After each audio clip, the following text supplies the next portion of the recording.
All right, Gearheads, welcome to the show. Monaco qualifying, one of the greatest days of the year. If you are a Formula One fan, this is a great day because we just watched Charles Leclerc in the Ferrari take pole at his home track. How exciting is that for the Monegasque? It's John Massengale, and I'm in the studio in Austin, Texas. And I am joined by, starting off with, Bob Varsha, he's actually live in Monaco. Bob, you're live in the stands. How is it going, buddy?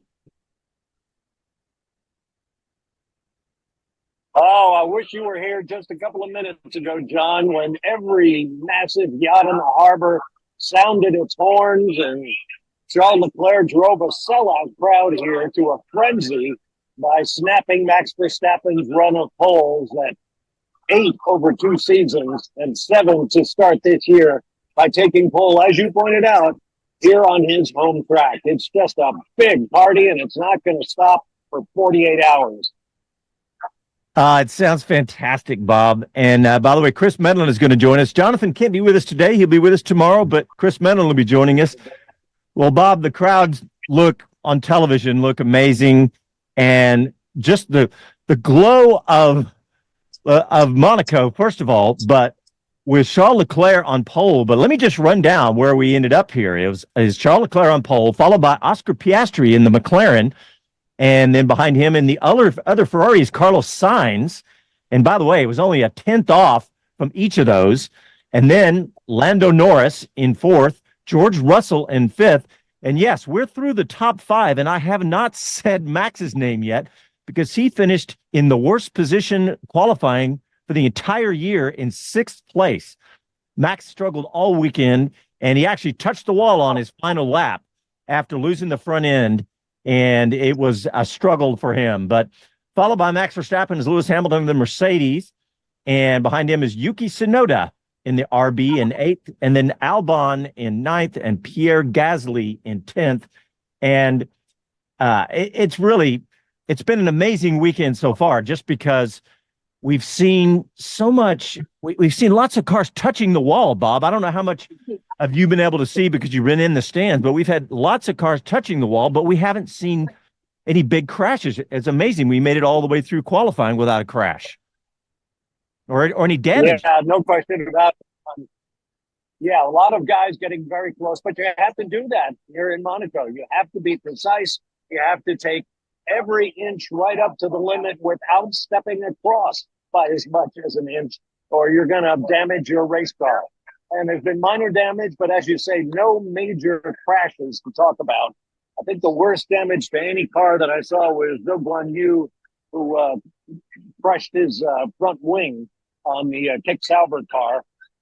But we always say that Monaco throws up surprises, and it certainly did here, losing Sergio Perez and Fernando Alonso in Q1.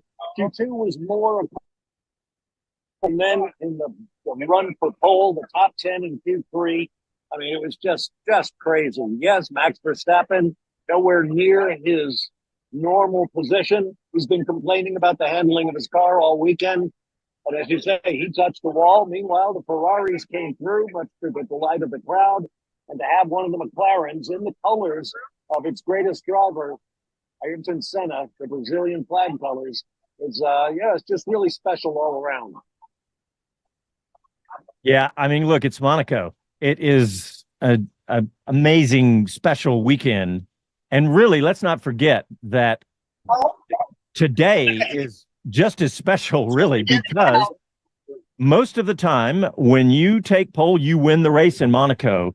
And I think I saw the stat, 1985 was the last time anyone outside the top 3 won in Monaco and in the dry. So how important is this, and how excited are you, Bob, for Ferrari to be on pole and for Leclerc? It's just amazing.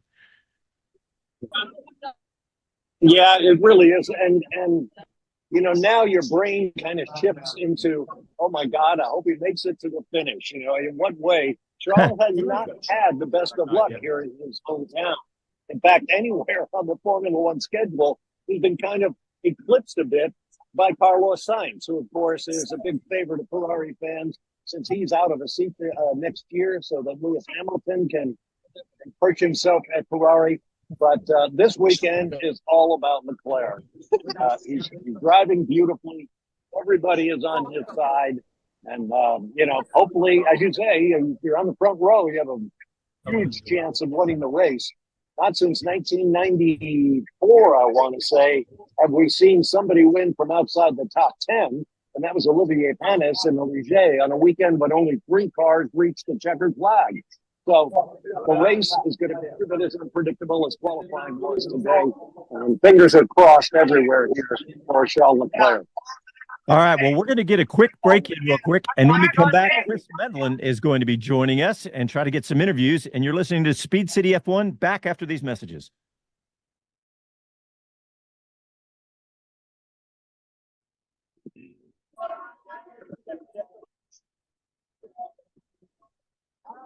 All right, we're live on YouTube, and we got lots of folks out here.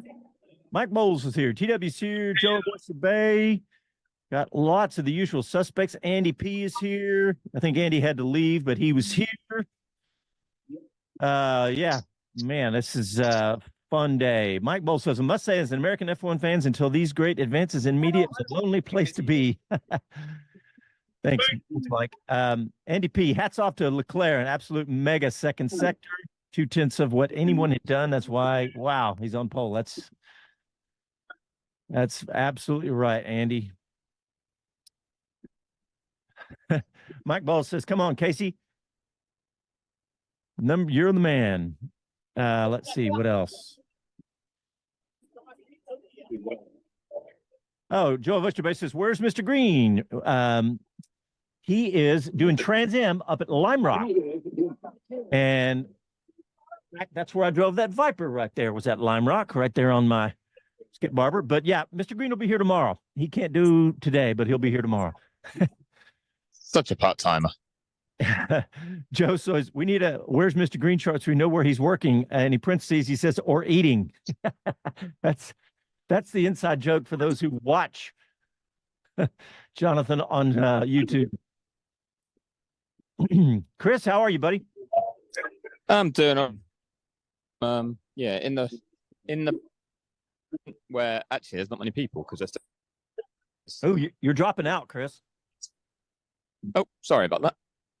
I don't know what you can do, but you're dropping out a little bit. Bob's got a good connection up in the grandstands if you want to join him.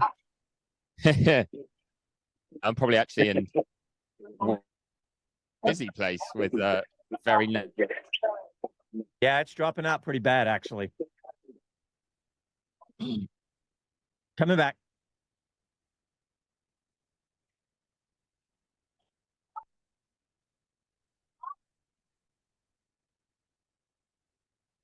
Hi, this is Karun Chandok, and you're listening to Speed City. Welcome back to the fastest hour in radio, Speed City. CrowdStrike presents Driven in 60 as the official cybersecurity partner of the Mercedes-AMG Petronas Formula One team. CrowdStrike protects against cyber threats so the team can focus on what matters, their next win. The revolutionary cloud-native unified CrowdStrike Falcon platform harnesses the speed and power of the cloud to protect and defend organizations of all sizes against increasingly complex threats, stopping breaches before they happen. Because on and off the track, the stakes couldn't be higher.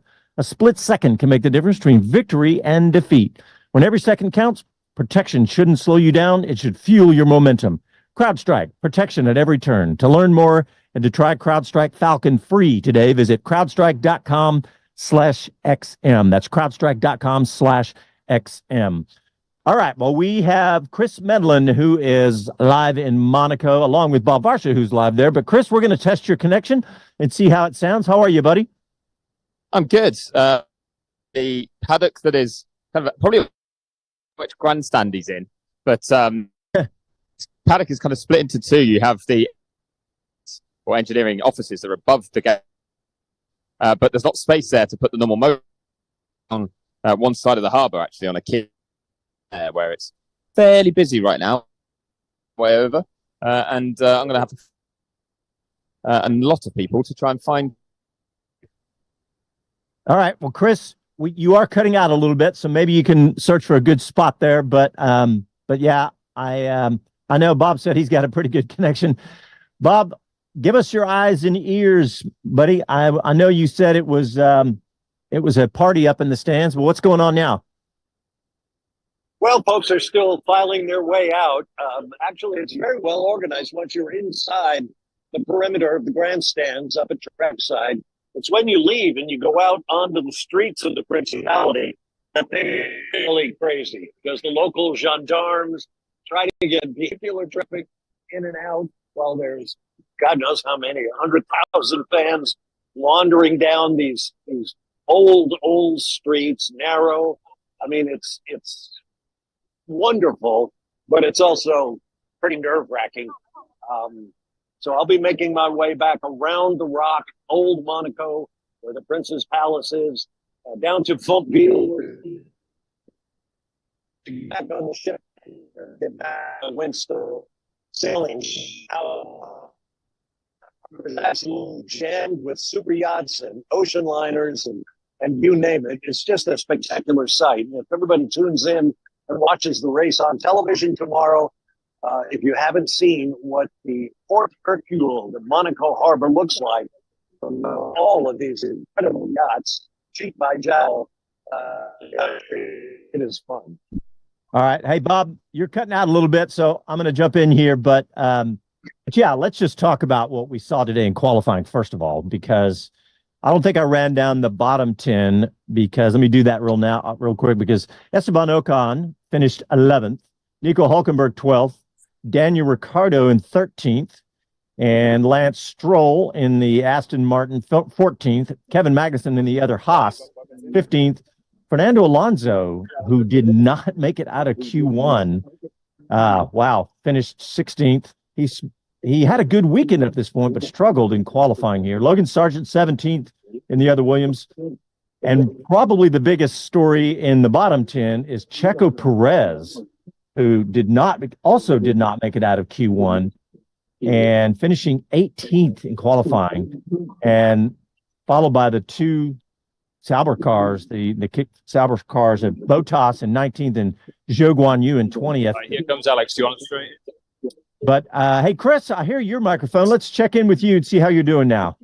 That was Alex Albon, actually, and he's just going to do it. Accosted by a young, understandably, they want to get their hats on. Yeah, I'm going to see if I can do that because I think that was one of the differences today, but his is certainly one of them. Ben in that Williams, which is. Yeah. We're having trouble with our connections in Monaco today, so let me just see what I can do here without the boys. Chris, you're cutting in and out, but we'll give you a try here and again in a second. But look, we got to talk about Charles Leclerc and this pole position because it is so huge on so many levels, right? Let's think about this. So, number one, we have a strong possibility of a win now, starting from pole. You always do here in Monaco. And if we could get a third different team winning a race in this Formula One season, that would be amazing, right? So you've got, with Leclerc in position, and then right behind him, you've got Oscar Piastri, who could, potentially take the win and get a second win for McLaren. And in the other Ferrari, third, Carlos Sainz. So the top three, which is where we're probably going to see the win, is going to not be Max Verstappen, more than likely. So that's huge. But also the big win, the big pole for Charles Leclerc being, he has never been, this is a first for him because he's never been on pole in his home at a home race in any series. So that was a huge deal for Charles Leclerc. I was listening to what he said in the interviews after the race. He was saying it's extremely nice. It was an exciting high. And he did say qualifying's not everything. But I think what I liked the best is that he just looked really relaxed. And I think he did all weekend. I mean, he looked fast all weekend. And I think that was such a big part of this because, as we all know, it's such a mental sport.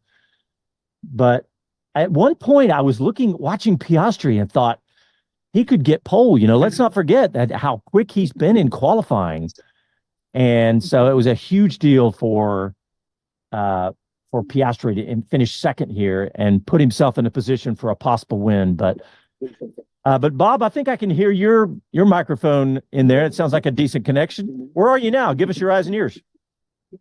Well, I'm still in the grandstand. I was hoping that I could take this opportunity to let everybody else get out on the street. But one of the very, very nice security people, an usher really, came up and gave me the cross flags thing. And I thought, oh, I'm only halfway done with you.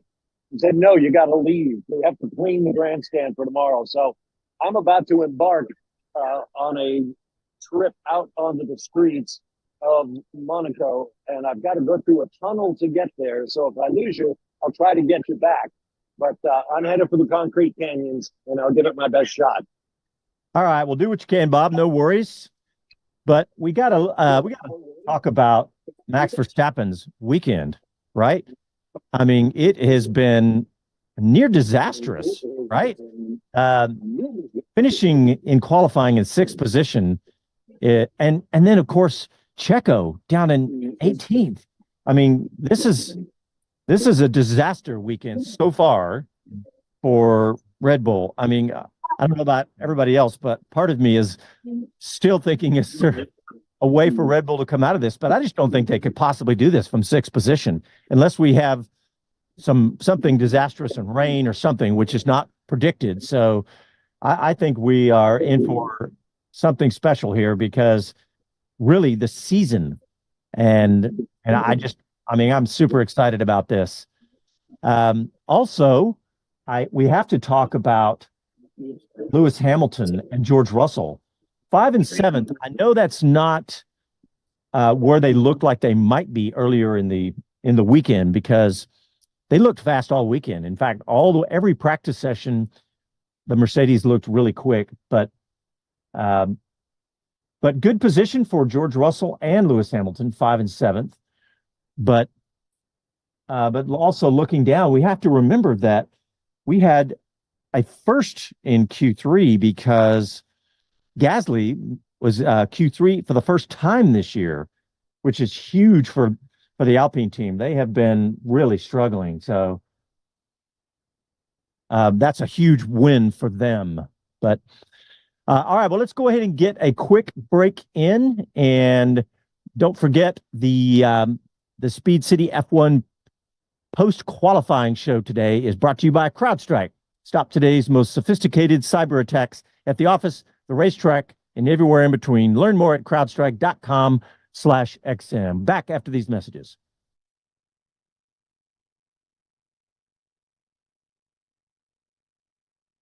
All right, let's see what's happening out here on the YouTube.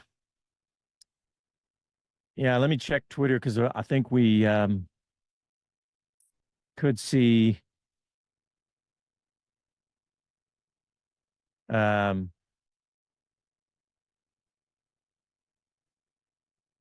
some impeding for Carlos Sainz because that happened early on. I saw that. Yeah. Yeah. Hey, John, there's a chance that I can hold this signal for a while. The tunnel I said I have to go through is closed for right now, and everybody's staring into the abyss, wondering what's going on. But for now, I can't enter that tunnel, so I'll just stand by and chat with you. All right, sounds good.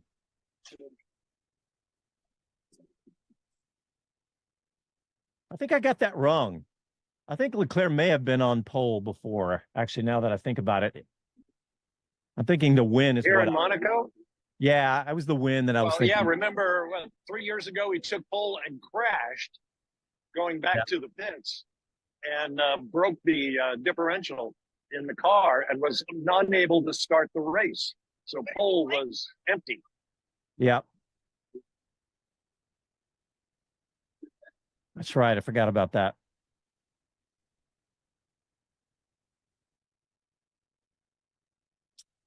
All right, what else are the boys saying out there?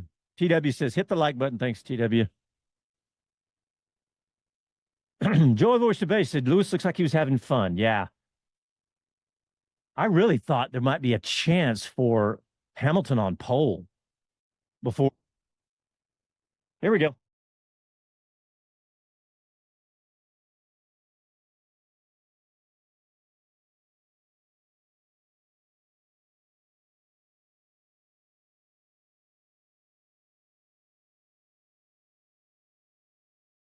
Hello, I'm Jenny Gow from BBC F1. You are listening to Speed City. Welcome back to the fastest hour in radio, Speed City. All right, welcome back to our Monaco post-qualifying coverage. Charles Leclerc in the Ferrari on pole in Monaco, a super special weekend. And I do want to correct myself, and thanks to D on Twitter.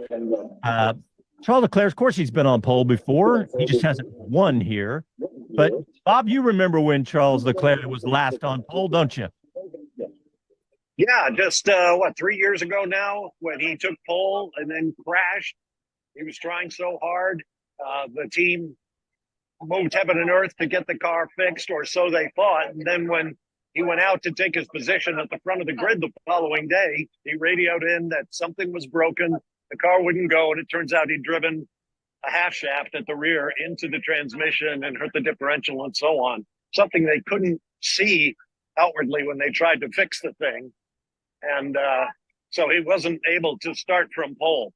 Now, that tunnel I told you they had closed has now been opened. And one overserved monegasque, or maybe just a tourist, is being obstreperous and may soon be incarcerated, as best I can tell. So that's the excitement on this end.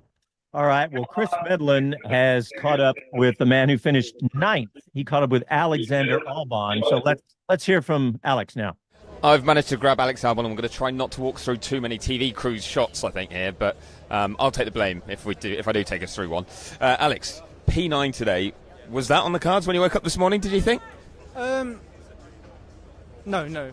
I would say a P12, yes, but a P9, no. I think we've been feeling good all weekend, and I've been feeling confident in the car, which is obviously one of the most important things around this track.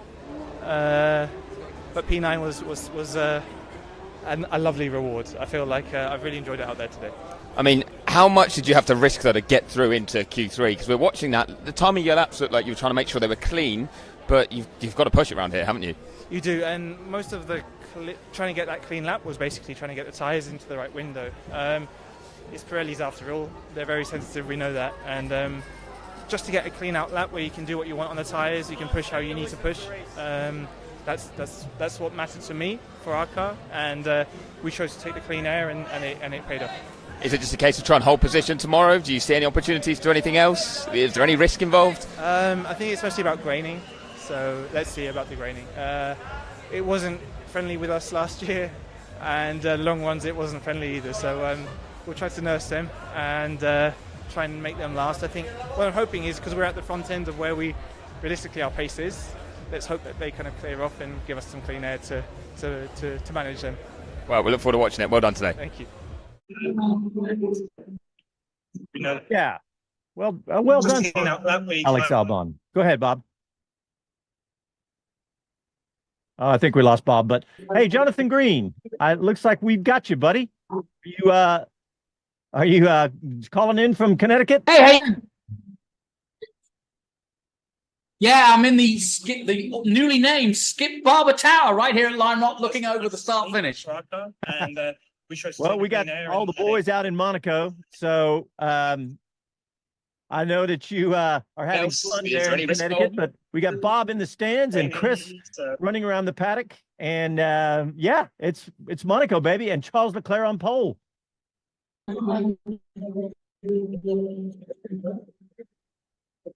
Yeah, and what a weekend of racing. Fantastic. And what a great qualifying session too.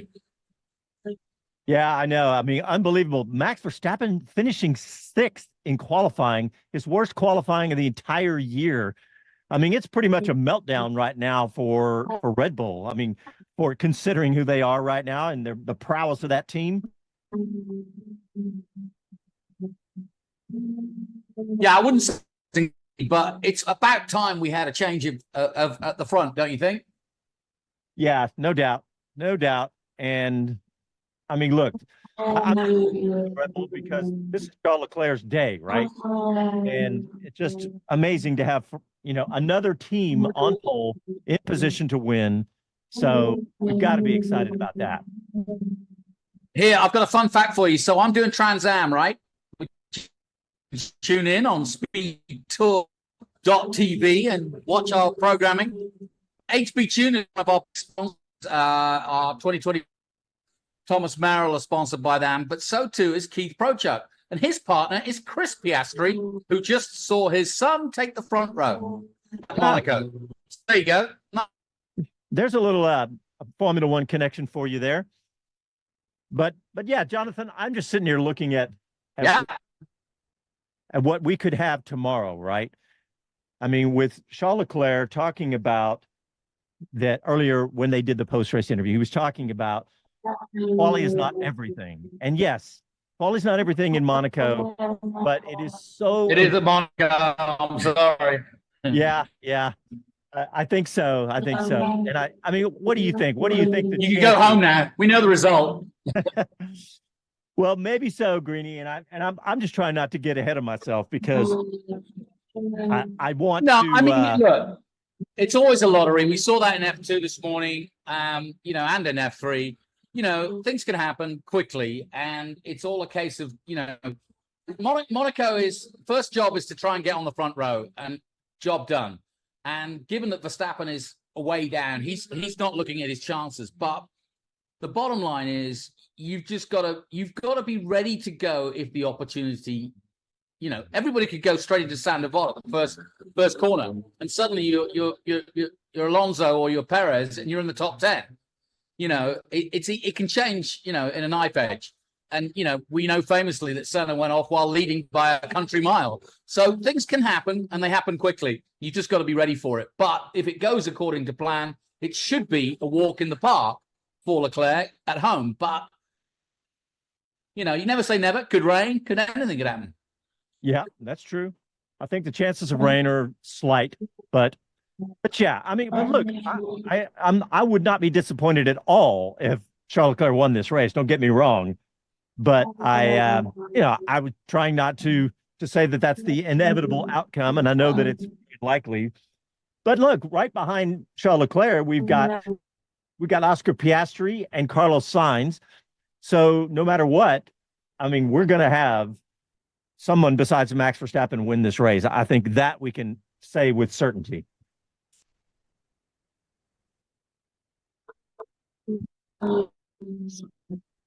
Yeah, and I would say that from what we've seen in the last 3 races, you've got to think now that McLaren are part of the furniture in terms of taking on Red Bull. There's no question. This isn't a fluke. And you get to Monaco, yes, it's about the drivers, but you also need a good car.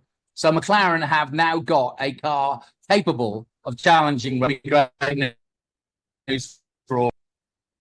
Yeah, and you know what? Let's talk about this because, yes, we always talk about Monaco being a place where the driver shines, right? Where qualifying is everything, that fastest lap.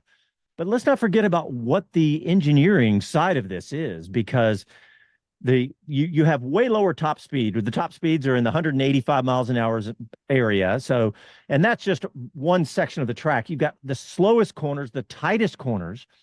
So you've got all sorts of new specific parts for the car for Monaco, right? You've got specific suspension arms to get around the incredibly tight corners. You've got to open up the cooling because the car is going slower. You see the car looks different, right? You've got bigger vents. You got more downforce is the obvious one, right? All the cars look different. You've got these huge, gigantic rear wings for all the downforce and all these slower speed corners, because the car just is completely set up differently. The brake ducts are opened up because you've got slower speeds and you've got to cool the brakes in all those slower speeds. So it is a very big engineering challenge because it's so different from anything else on the calendar. And you have to set the car up completely. It's funny, Jonathan, they probably got these parts that they'll never use again because as we know, everything changes every year and upgrades come. So all this investment for literally just this one race, it's pretty amazing, right? Yeah, and we all talk about how this is a driver's circuit, and you see where the best drivers shine because it's Monaco, and it's not about horsepower, it's not about having the fastest car in a straight line. But the truth is, it's all about balance too. Can you imagine? I mean, you've got a road car. Let's take your BMW on the Monaco circuit right now. You know darn well you get up that hill into the Casino Square, and you'd be straight into the point being that, yes, it's negated. It's about the driver, but you need a car that is drivable. So the point is McLaren have now, in the fast speed Miami, we've seen China, fast speed, we've seen Jeddah, and now we're seeing Monaco, which is so much slower. And I think the point is at every turn, McLaren are now equal, if not better, as we've seen, than Red Bull. Certainly, Red Bull, like Singapore, just can't get their car to work unless they put the ride height higher, which. Yeah. Yeah, we lost you a little bit, Greeny, but yes, I mean, let's face it, Monaco is something special. And, over the years, we hear rumors about potentially Monaco not being on the calendar. And I just think that would be a huge mistake. And it's so much fun watching That's ridiculous. Yeah. But it's so much fun looking at the pictures of this amazing place, right? Look, let's face it, it is the playground for the rich and famous, but it's fun to see, and it's such a different challenge for the drivers. They love that, right? They want to get something different. Everybody wants something different in their work environment, and this is their work environment. So having this special circuit in this special place with all of this special history behind it too. I mean, we've seen so much homage to Ayrton Senna, right? And he's got the record. I think I got this stat right. He's got the record for most poles all time in Monaco. And there's so much history here though, Jonathan. I mean, and you've been there many times, haven't you? Yes, I have. And I've been for Formula 3, I've been for Formula 2, and of course I've been for Formula 1. And you're right, if you are ever getting stagnant with your Formula 1 love, or you're fed up of the same guy, Max Verstappen in the recent era, winning all the time, get to Monaco. Bob. Yeah. Oh, we lost. That is Chris Medland. You can't beat it. Really can't. Yeah. Yeah, it's so true. It's so true. All right, well, we need to get a quick break in, Greeny, so let's do that. You're listening to Speed City F1. Back after these messages.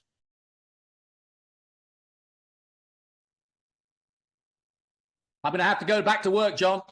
All right, well, go ahead, buddy. I'll be there in the morning. What time are we on?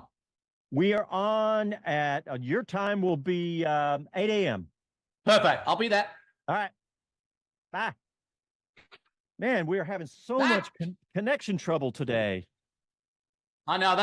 I saw it. I was watching and I was trying to call my connection's not great, so I was trying to call the line, but I guess Bob's on that, right? I don't know. Maybe because Casey couldn't do it, but yeah, it was just engaged when I called. Yeah, let's check out YouTube. We got some comments here.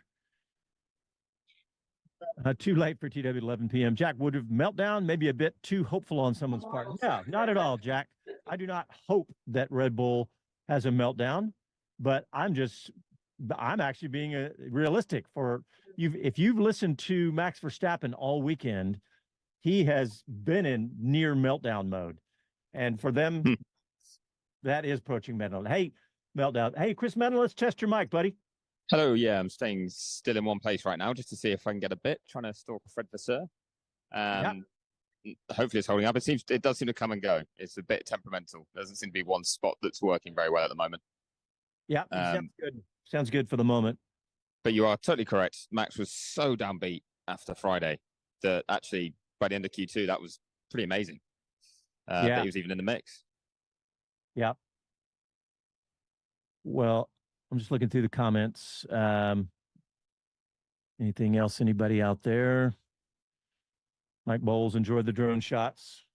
Actually, I think, Mike, those are helicopter shots for the first time in a long time. I think I heard that, where they haven't had a helicopter there, and they've got one there now. Well, All right, we're coming back. I'll come to you, Chris. We're doing our 12:15, I think.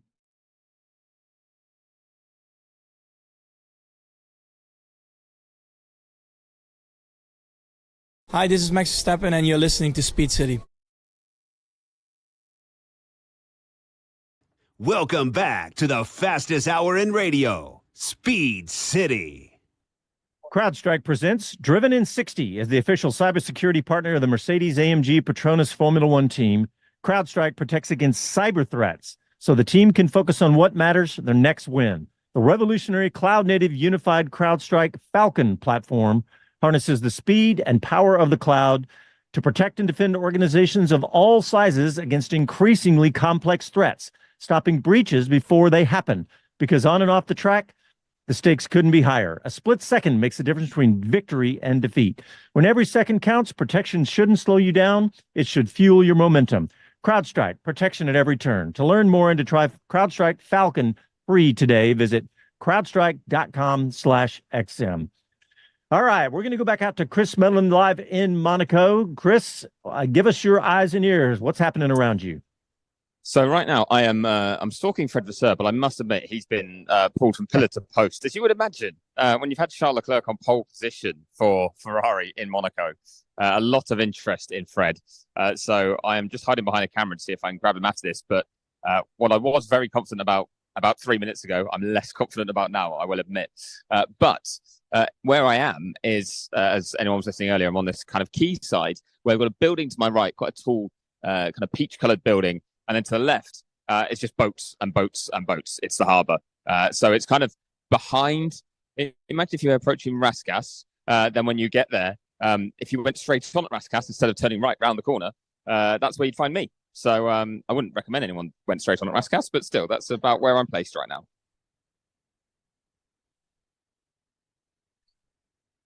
That's great, Chris. You did give us your eyes and ears, so we appreciate that. But Chris, I know you're stalking, like you said, Fred Vasseur, team principal for Ferrari, but we got to talk about this is a pretty special poll for Charles Leclerc, and Jonathan and I were just talking about, the likelihood of a win here.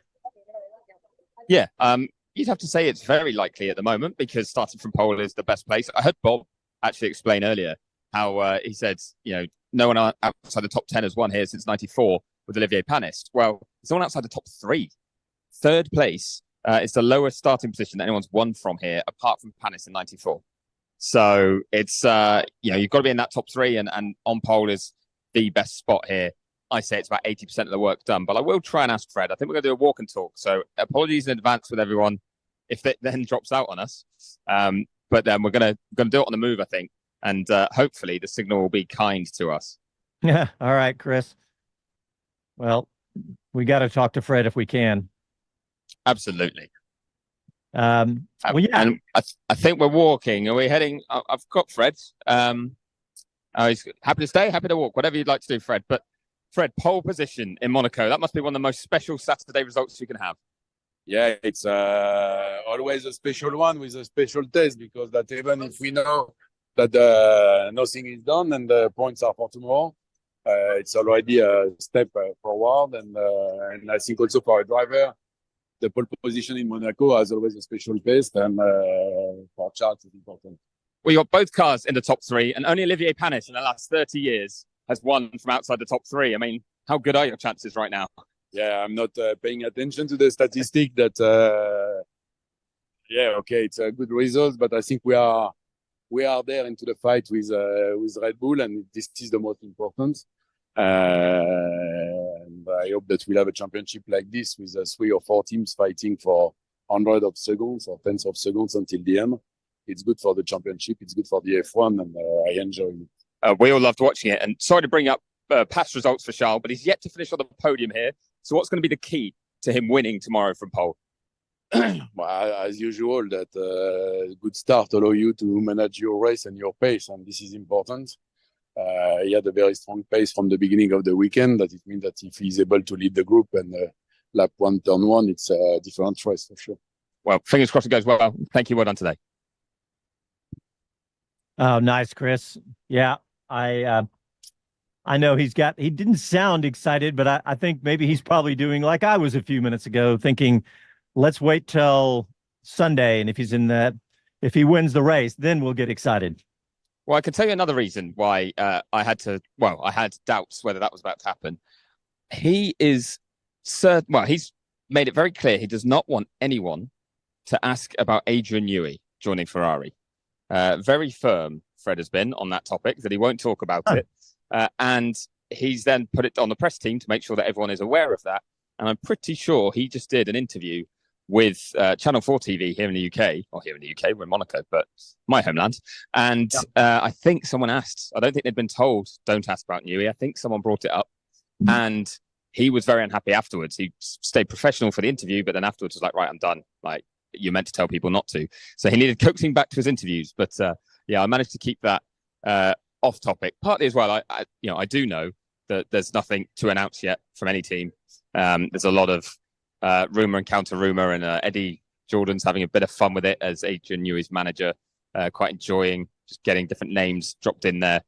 So I think Fred wants to stay out of that. And certainly I understand a day like today, as we've just explained, that's one of the most special pole positions you can get as a driver and as a team. And that's what the focus should be on. Yeah, I agree with that. And look, that it kind of reminds me of the Andretti thing going on right now. There's so much happening with this, and I don't want to not talk about it, but it's just too much right now. I knew he's even a better case, because let's just wait to see what happens. We're all just speculating right now. So I don't blame Fred Vasseur at all for not wanting to talk about that, because look, we don't know yet. And if he does know, he obviously can't talk about it. So let's just wait. I agree with that.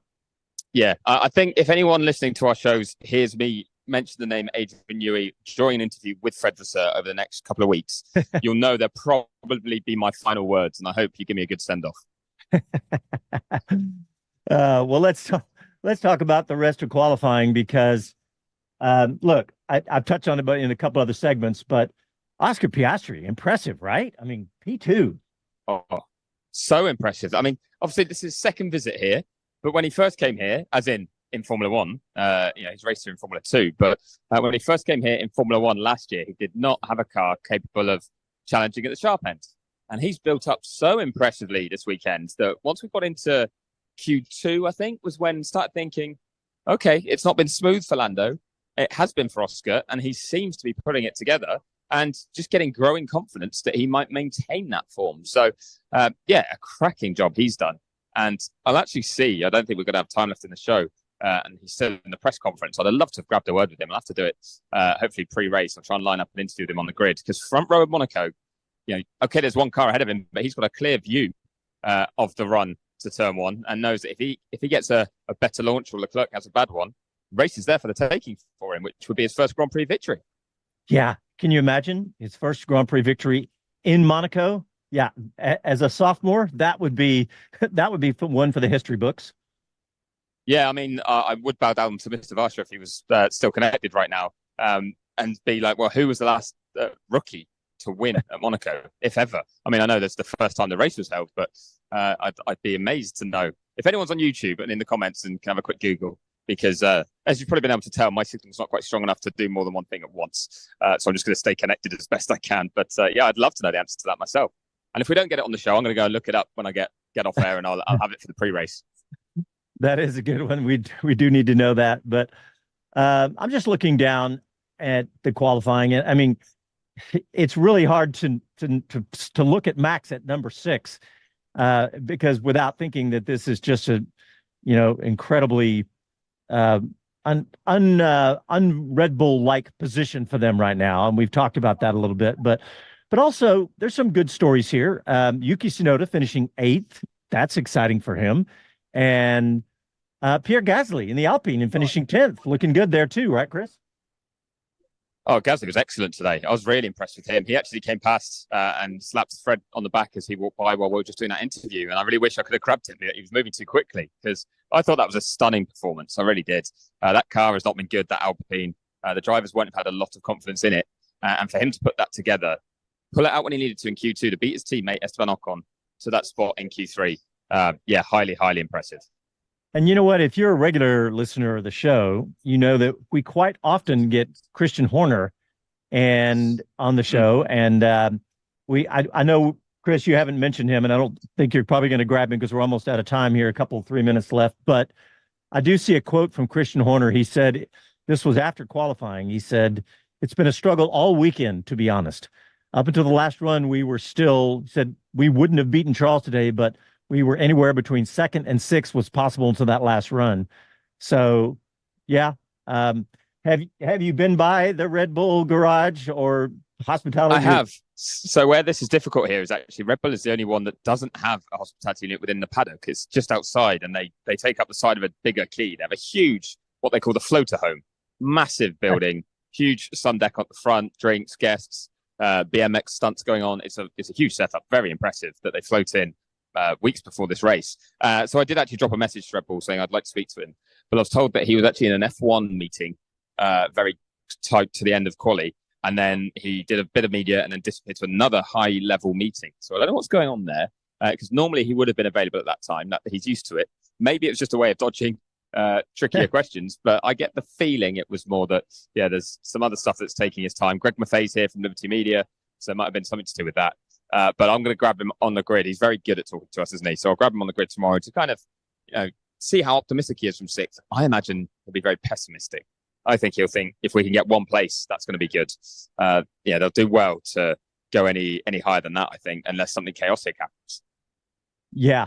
And Chris, or it's just you're so intimidating that he's afraid to come out. Now, Chris, you mentioned Greg Maffei there, and I do want to mention what the latest story is with Andretti, because it was really kind of a shocking thing that came out, where Mario Andretti said that he claimed that Liberty Media CEO Greg Maffei, who you just saw, personally threatened to block Michael Andretti's attempts to enter a new team in Formula One.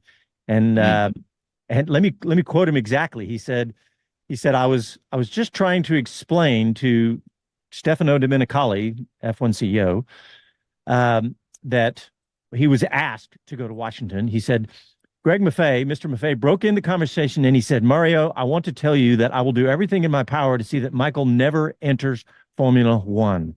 He said, I could not believe that. Really floored me. He said, we were talking about business. I don't know how something so personal. He said, I could not believe it. It was like a bullet through my heart.